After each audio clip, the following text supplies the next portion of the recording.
Orientasi kita bukan lagi dunia, Pak.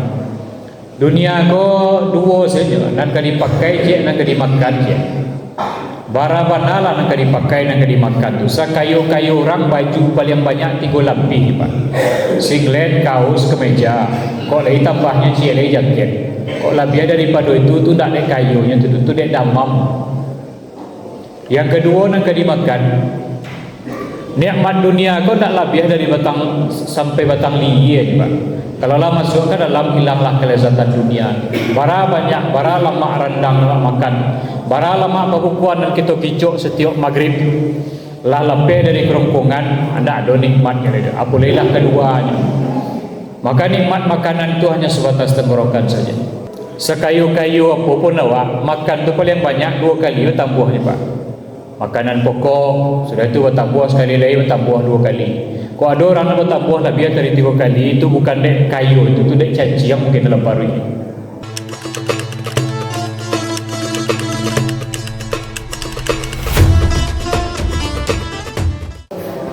Bismillahirrahmanirrahim. Assalamualaikum warahmatullahi wabarakatuh. Alhamdulillahi rabbil alamin, alladzi ja'ala as-siyama fi syahri Ramadan, alladzi anzala al-Qur'ana hudan lin-nasi wa bayyinatin minal huda wal furqan. Asyhadu an la ilaha illallah wahdahu la syarika lah, wa asyhadu anna sayyidana Muhammadan abduhu wa rasuluh la nabiyya ba'dahu. Bapak Ibu hadirin jemaah zuhur yang dimuliakan oleh Allah Subhanahu wa ta'ala. Tanpa terasa pada hari ini kita sudah berada di 10 terakhir Ramadan. 10 pertama kita sudah sukses melewati. Musaji masih ramai tu, Pak. Malam-malam Ramadan tu 10 pertama tu bersasak-sasak orang musaji. Kemudian 10 Ramadan kedua pun sudah kita lewati juga. Dan ternyata sama je hutan yang memula, Pak. 10 pertama tu babak penyisihan gitu. Itu masih rami tu. 10 kedua tu masuk babak perempat final. Babak perempat final tu yang lah pulang je. Yang betah di rumah je. Yang biasa dak ke musaji, nya dak ke musaji lagi. Dan kini 10 terakhir. 10 terakhir ke babak final, babak penentu siapa nanti yang akan meraih trofi la'allakum tattaqun. Mudah-mudahan kita tetap istiqomah walaupun di tengah kesibukan aktivitas awak. Dan kita kaja Ramadan ko bukan baju hari raya, Pak. Bukan apa kolak ketika berbuka, bukan pula apa samba ketika Idul Fitri nanti. Tetapi apakah kita di Ramadan ini termasuk orang yang diampuni dosanya oleh Allah? Apakah awak mendapat kasih sayang dari Allah? Apakah awak pada 1 Syawal nanti termasuk orang yang kembali kepada fitrah Idul Fitri? Itu yang paling pokok. Apalagi di 10 Ramadan terakhir kau ada malam yang diistimewakan oleh Allah, Lailatul Qadar namanya. Jangan sampai musaji langgang puasa sasak kurang. Akanlah mulai. Kaum muslimin jemaah yang dimuliakan Allah. Orientasi kita bukan lagi dunia, Pak. Dunia ko dua saja, nak dipakai je, nak dimakan je. Bara banala nak dipakai, nak dimakan tu. Sakayu-kayu orang baju paling banyak 3 lapis, Pak. Singlet, kaos, kemeja. Kok lagi tambahnya lagi jaket. Kok lebih daripada itu tu tak ada kayunya, tu dek damam. Yang kedua nak dimakan. Nikmat dunia kau tak lebih dari batang sampai batang liyet, Pak. Kalau lah masuk ke dalam, hilanglah kelezatan dunia. Bara banyak, bara lama rendang nak makan. Bara lama pakukuan dan kita kicuk setiap maghrib. Lah lebih dari kerongkongan, anda ada nikmatnya itu. Apalagi keduanya. Maka nikmat makanan itu hanya sebatas tenggorokan saja. Kemudian sekayu-kayu apapun awak makan tu paling banyak 2 kali tambahnya, Pak. Makanan pokok sudah itu bertambah sekali lagi, bertambah 2 kali. Kau ada orang nak bertambuh nak biar dari 3 kali, itu bukan dek kayu, itu dek caci yang mungkin dalam paru ini. Maka nikmat Ramadan ni kita gunakan sebanyak-banyaknya untuk berubudiah kepada Allah. Ibarat latihan Pak, iko semacam sanggar sasana latihan. Sebulan awak dilatih kamu saji. Sebulan dilatih untuk mengatur pola makan, untuk madoi sebalik bulan dan ketibu. Jangan beko sebulan kau lah rajin kamu saji, sebalik bulan dan ketibu hilang dari musaji, tak pernah tiba kamu saji. Dan puasa sunnah pun tak pernah bansuan suara. Kaum muslimin jemaah yang dimuliakan oleh Allah Subhanahu wa taala. Kajian zuhur kita siang ini kita kutip dari surah Al-Baqarah, lanjutan dari Syahrul Ramadan. Syahrul Ramadan allazi unzila fihi al-Qur'an. Bulan Ramadan itu diturunkan Al-Qur'an. Hudan linnas, petunjuk untuk semua manusia. Jadi bukan umat Islam saja yang menjadi Al-Quran itu untuk petunjuknya Pak. Orang di luar Islam pun dan membaca Al-Quran, banyak yang masuk Islam gara-gara bertemu dengan ayat-ayat yang sembarang buka, kiranya pas sedang masalah ketika itu. Dibacanya ayatnya, dibacanya terjemahannya. Malah pandai orang non-Muslim itu membaca Al-Quran. Betul. Tapi banyak Al-Quran gini Pak, ada tulisan Arabnya, ada tulisan Latinnya. Tulisan Latinnya itu yang dibaca, kemudian dibacanya artinya. Kayak musabuk masalah bojo itu gitu. Ditelitinya akhirnya dia bersahadat gara-gara membaca Al-Quran. Contoh sederhana, Irene Hardono itu Pak.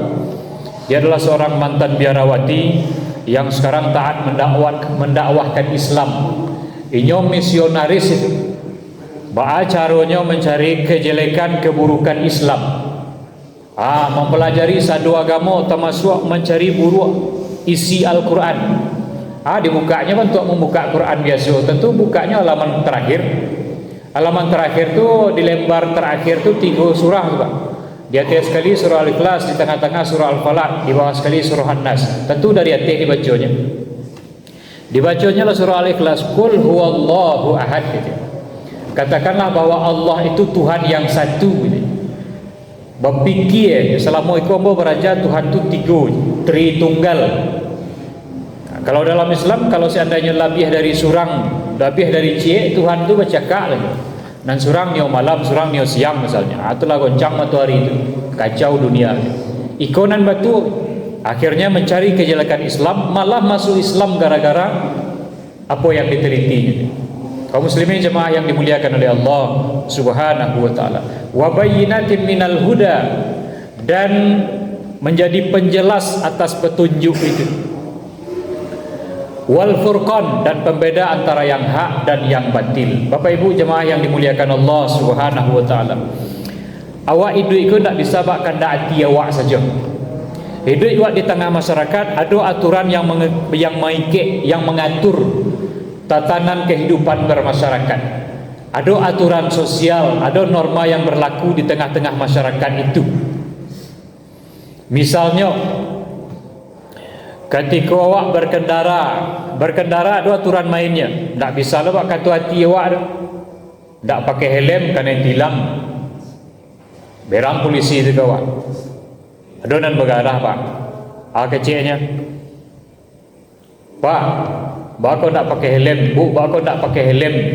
Kecil cewek ibu tadi tu nampokok hati awak berhelm.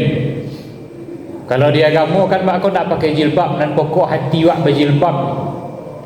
Islam itu mewajibkan perempuan muslimah itu untuk menutup aurat. Salah satunya adalah berhijab panjang, menutup aurat, menutup kepala. Kalau awak protes bentuk itu, besok di hari kiamat kan bisa sih di pegarannya malaikat itu. Kau masuk neraka. Itu model gini Pak. Kau tak pakai hijab masuk neraka. Nampokok hati awak berhijab. Kalau polisi dibantu itu, nampokok hati awak pakai helm yang ditilang oleh polisi.